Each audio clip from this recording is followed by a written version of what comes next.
नमस्कार, आप देख रहे हैं हार्ट टॉक भारत। मैं हूं दिवाकर विक्रम सिंह। बांग्लादेश में जो कुछ भी हुआ उसे पूरी दुनिया ने देखा, क्योंकि दुनिया के कुछ विशेष देशों की कारस्तानी का अंजाम बांग्लादेश के लोगों ने, लेकिन सबसे ज़्यादा बांग्लादेश में रह रहे लगभग 1.25 करोड़ हिंदुओं ने झेला ही नहीं, आज भी वो झेल रहे हैं।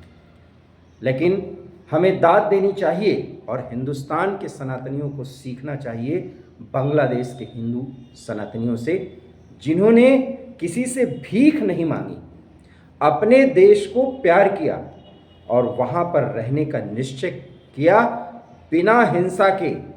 जब हिंसा की इंतहा वहाँ पर हो गई तो वहाँ महिलाएं अपने घरों से निकली कि अगर प्रतिकार करना पड़ेगा तो भी करेंगे, लेकिन आन बान शान पर जो ये चोट लग रही है उसके सहने की सीमा समाप्त हो गई। जब मैं आपसे बात कर रहा हूँ तो वहाँ आज भी यही स्थिति है। हालांकि वहाँ पर यूनुस खान जो पुरस्कार विजेता हैं, वो भी नोबेल पुरस्कार विजेता हैं, लेकिन किसके इशारे पर और क्या क्या वो कर रहे हैं और किस तरीके से भारत को वो घेरने की इनडायरेक्ट कोशिश कर रहे हैं, ये भी हम देख रहे हैं।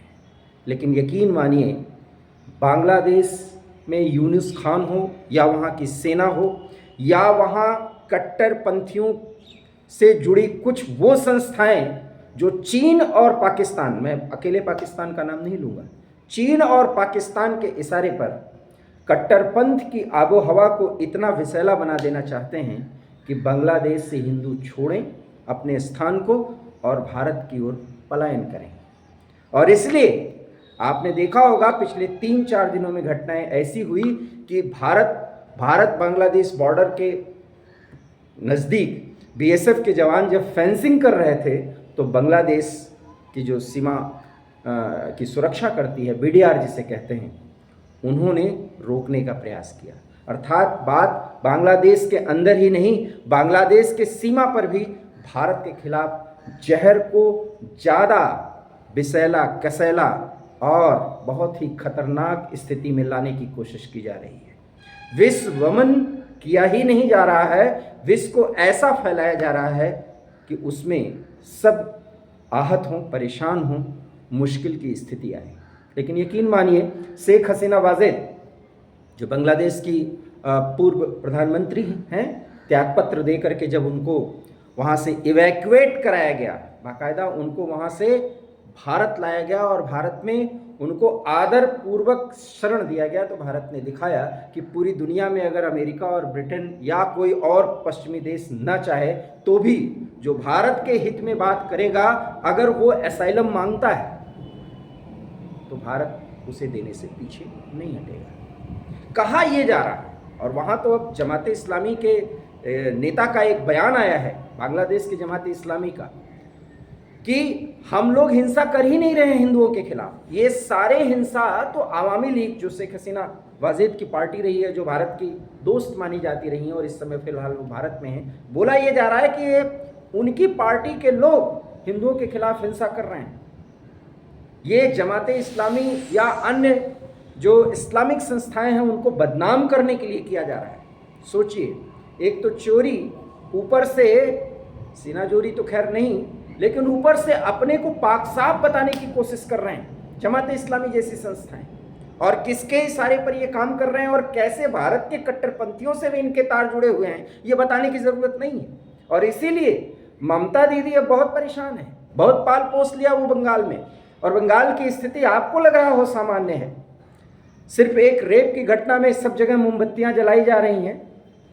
किसी महिला का सम्मान एक प्रमुख विषय है, वो तो हमें देखना ही होगा, उससे निपटना ही होगा। इससे ज़्यादा शर्मनाक स्थिति कोई हो नहीं सकती। लेकिन बांग्लादेश से लगी सीमा पर बंगाल के जितने भी ज़िले हैं, वहाँ पर किस तरीके से कट्टरपंथी प्रभावी हैं, ये आपको बताने की ज़रूरत नहीं है। बंगाल के कुछ ज़िलों को मैंने बहुत नज़दीक से देखा है और लगभग 5-6 साल पहले देखा, और आज जो वहाँ स्थिति बताई जा रही है, जो मैंने देखा, मुझे लगता है अब वहाँ पर सिर्फ और सिर्फ कट्टरपंथियों का वश चलता है और कट्टरपंथियों के आगे सनातनियों को वहाँ घुटने टेकने पड़ते हैं। बांग्लादेश में जो कुछ हुआ वो पूरी दुनिया ने देखा, और चूंकि कथित छात्र आंदोलन, मैं तो बार बार कहता हूं ये छात्र आंदोलन है ही नहीं। अगर छात्र आंदोलन होता तो अब तक सब कुछ सामान्य हो जाता। लेकिन जब आपसे मैं बात कर रहा हूं तो जो आंकड़े आ रहे हैं लगभग 300 के करीब, वैसे तो 247 कोई बता रहा है, कोई 257 ऐसी घटनाएं जिसमें मास में हिंदू महिलाओं, बच्चों और हिंदुओं के घरों में घुस करके मारा पीटा जा रहा है, मंदिरों को तोड़ा गया है और बदस्तूर जारी है। लेकिन हिंदू वहां के जिस तरीके से प्रतिकार कर रहे हैं कट्टरपंथ का, और शांतिपूर्वक तरीके से, ऐसा नहीं कि वो डर के मारे बैठ गए, उन्होंने हथियार निकाल लिया कि अगर अब ऐसी स्थिति हुई तो फिर सनातनी ये दिखा देंगे कि वो डरते नहीं। हाँ, हिंसा करना या जिस देश में वो हैं उस देश की सुरक्षा और उसकी खुशहाली के लिए सोचना, काम करना, ये सनातनियों की फितरत होती है। आदत से ज़्यादा मजबूत स्थिति होती है फितरत की, क्योंकि आदतें बदल जाती हैं, फितरत नहीं बदलती। जहाँ भी हिंदुस्तानी, माफ़ करिएगा, सनातनी है, और इसलिए भारत के जो सनातनी हैं बोलने के लिए बोलें, कैंडल मार्च निकालें, विरोध प्रदर्शन करें, इससे क्या होने वाला है? कम से कम यहाँ तो सनातन की विचारधारा से रहना लोग सीखें जो जातियों में बटे हैं। लेकिन बांग्लादेश के सनातनियों ने जो नज़ीर पेश की है वो भारत सहित पूरी दुनिया के सनातनियों को बता दिया है कि किस तरीके से वहाँ महिलाएं, बच्चे, पुरुष, जिसमें युवा भी शामिल हैं, वो सब एक स्तर, एक सीमा को पार करने के बाद जब हिंसा आगे बढ़ी तो अपनी सुरक्षा में निकल आए। और सबसे बड़ी बात है कि जब वो सुरक्षा में निकल आए तो मार काट नहीं मचाई। अभी भी वहाँ के सेना, वहाँ के सुरक्षा बल से वो सहयोग चाहते हैं और ये कहते हैं कि यहाँ पर सब स्थिति सामान्य की जाए। हम ये बात इसलिए बता रहे हैं कि कट्टरपंथी देखें कि एक बार मौका मिला और शुरू पत्थरबाजी, क्योंकि देश प्रथम होता है। इसलिए बांग्लादेश से सब कुछ सीखना चाहिए, और उन हिंदुओं को तो जरूर सीखना चाहिए जो जातियों में बंट करके और हिंदू हिंदू चिल्ला रहे हैं, और किस तरीके से बांग्लादेश में वहाँ की जो कठपुतली सरकार है, जो नोबेल पुरस्कार, ये नोबेल पुरस्कार का जो कंसेप्ट है ना, इस समय बदला हुआ है, और जो डीप स्टेट वर्क कर रहा है, जो अभी भी मोदी सरकार को उखाड़ फेंकने की बात कर रहा है। 17 सितंबर अब डेट बढ़ा दी गई है। पता नहीं राहुल गांधी क्यों नहीं बोल रहे हैं कि 17 सितंबर के बाद मोदी नहीं रहेंगे, हो सकता है बोल ही दें। लेकिन हिंदुओं ने जो कुछ किया है उसे देखिए, वीडियोस देखिए, और वहाँ के हिंदुओं ने जो संयम बरता है और अपने सुरक्षा के लिए जिस तरीके से वो आगे आए हैं। मैं ये बात इसलिए भी कह रहा हूँ कि हेमंत विश्व शर्मा जो असम के मुख्यमंत्री हैं, एक बयान आया है, आप सहमत हो न हो, मैं तो सहमत हूँ कि बांग्लादेश में हिंदू संघर्ष कर रहा है अपने मातृभूमि के लिए, अपने वजूद के लिए और अपनी अस्मिता के लिए, और वो सब कुछ कानून के दायरे में रहकर। ढाका सहित तमाम शहरों में हिंदुओं ने दिखा दिया कि बस अब और ज़्यादा नहीं, और इसलिए वहाँ के जो कार्यवाहक प्रधानमंत्री हैं फिलहाल, यूनुस खान साहब, वो अब मंदिर मंदिर जा रहे हैं, वो समझा रहे हैं, संकेत और संदेश भी दे रहे हैं कि हिंदुओं को दरकिनार नहीं किया जा सकता, हिंसा की इंतहा हो गई है, अब बंद करना चाहिए। देखते हैं ये जमाते इस्लामी और अन्य संस्थाएं कब मानती हैं। इन्हें मानना चाहिए, क्योंकि भारत ऐसे ही, हिंदू नहीं, भारत ऐसे ही बांग्लादेश को बर्बाद नहीं होने देगा। चारों तरफ से भारत ने बांग्लादेश को घेरा है। देखते हैं चीन और पाकिस्तान क्या कर लेते हैं। लेकिन अभी भी बांग्लादेश की संप्रभुता का हमें सम्मान करना चाहिए। वहाँ पर हिंदू बहुत मुश्किल में हैं, इसके लिए हमें सजग रहना चाहिए और कट्टरपंथियों को बताना ही होगा। और बांग्लादेश के हिंदू सनातनियों ने बता दिया है कि वो चूड़ियाँ नहीं पहन रखे हैं, और समय आने पर अगर माँ काली प्रभावी रूप से सवार हो गई तो फिर बहुत मुश्किल हो जाएगा। ये संदेश है और इस संदेश के मायने समझिए।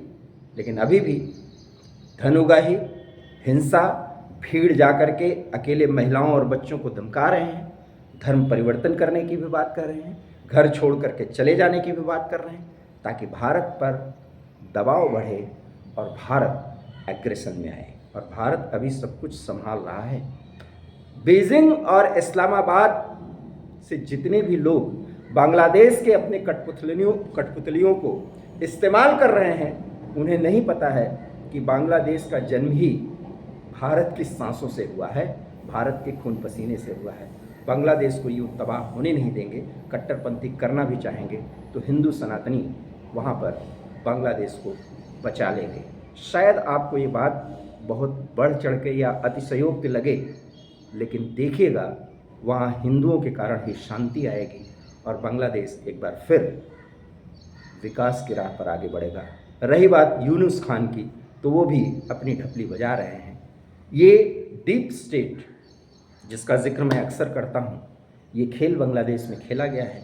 चीन और अमेरिका ने जो कुछ भी करने की कोशिश की है, बात किसी की भी नहीं बनेगी, क्योंकि भारत ने बता दिया है कि जब वो रूस और यूक्रेन को समझा सकता है तो बांग्लादेश को समझाने में ज़्यादा समय नहीं लगेगा। आपको अभी बात इस समझ में आ तो रही है, और हो सकता है कि आप इससे असहमत हों, लेकिन समय आने पर देखेंगे बिना भारत के बांग्लादेश एक कदम भी आने वाले समय में नहीं बढ़ा पाएगा। कट्टरपंथियों को मुंह की खानी ही पड़ेगी। सहमत हो तो हमारे वीडियो को लाइक करिए, शेयर कीजिए, हमारे चैनल हार्ट टॉक भारत को सब्सक्राइब कीजिए। बहुत बहुत धन्यवाद। नमस्कार।